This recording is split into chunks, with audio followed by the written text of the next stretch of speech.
Legenda Joko Kendil. Kisah dari Provinsi Jawa Tengah.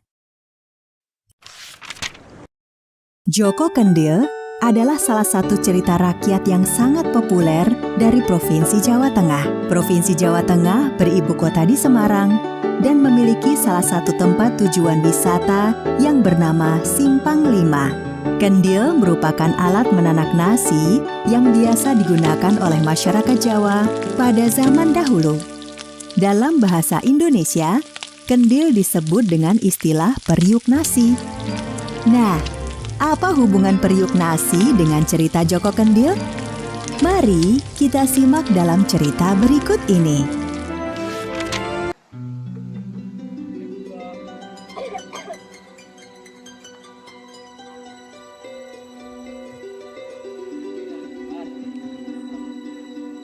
Simbo tua yang merasa kasihan memberinya makan meskipun hanya punya sedikit makanan yang seadanya. Nak, siapa namamu dan dari mana asalmu? Aku tidak tahu namamu siapa, Bo. Tapi orang-orang memanggilku Joko Kendil. Mungkin karena aku menyerupai Kendil. Aku sudah lupa di mana kampung halamanku. Kedua orang tuaku sudah lama meninggal. Sejak saat itu, aku hidup dari belas kasihan orang lain. Terima kasih, Bo, atas makanannya. Aku pamit dulu, Bo. Aku ingin melanjutkan perjalanan. Nah, jika kau mau, kau bisa tinggal bersama Simbo. Lagi pula, Simbo tidak punya anak dan hanya hidup sendiri. Anak kecil yang dipanggil Joko Kendil itu ternyata sangat rajin membantu Simbo setiap hari. Joko Kendil bersama Simbo angkatnya bercocok tanam. Joko Kendil juga sering mencarikan kayu bakar untuk Simbonya. Tidak jarang Joko Kendil menerima cemooh dari anak-anak kampung lainnya, namun Joko Kendil tidak menghiraukannya. Waktu pun berlalu, Joko Kendil sudah menapaki usia remaja. Di sela-sela waktunya ketika tidak membantu Simbo, Joko Kendil berburu hewan di hutan. Bukan hanya berburu, Joko Kendil ternyata pandai membuat dan menerbangkan layang-layang. Joko Kendil juga membuat banyak layang-layang dan diberikan kepada anak-anak. Hingga suatu hari ketika beranjak dewasa, Joko Kendil menyampaikan sesuatu kepada Simbo. Bo, aku kan sudah dewasa.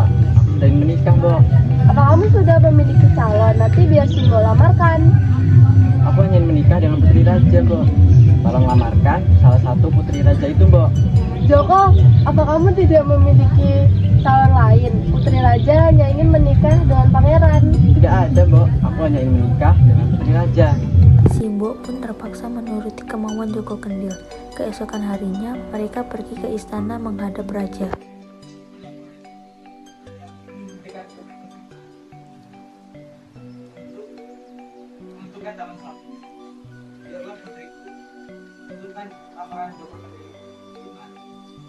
Raja memiliki 3 orang putri. Putri pertama bernama Putri Kantil, putri kedua bernama Putri Mawar, dan putri ketiga bernama Putri Melati. Raja memanggil ketiga putrinya serta menyampaikan tujuan dari kedatangan Simbo tua dan Joko Kendil.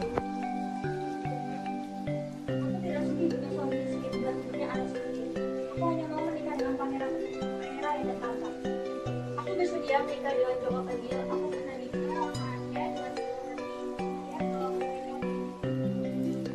Dan semuanya terkejut dengan apa yang disampaikan oleh Putri Melati. Meskipun berat hati, Raja mengizinkan Putri Melati menikah dengan Joko Kendil. Sebagai seorang pemimpin, tentunya tidak elok jika mengingkari ucapannya sendiri. Setelah Joko Kendil menikah dengan Putri Melati, Simbo memutuskan kembali hidup di desanya. Meskipun Joko Kendil dan Putri Melati sudah berkali-kali membujuknya agar mau tinggal di istana, Simbo tetap memilih hidup di desanya yang tenang.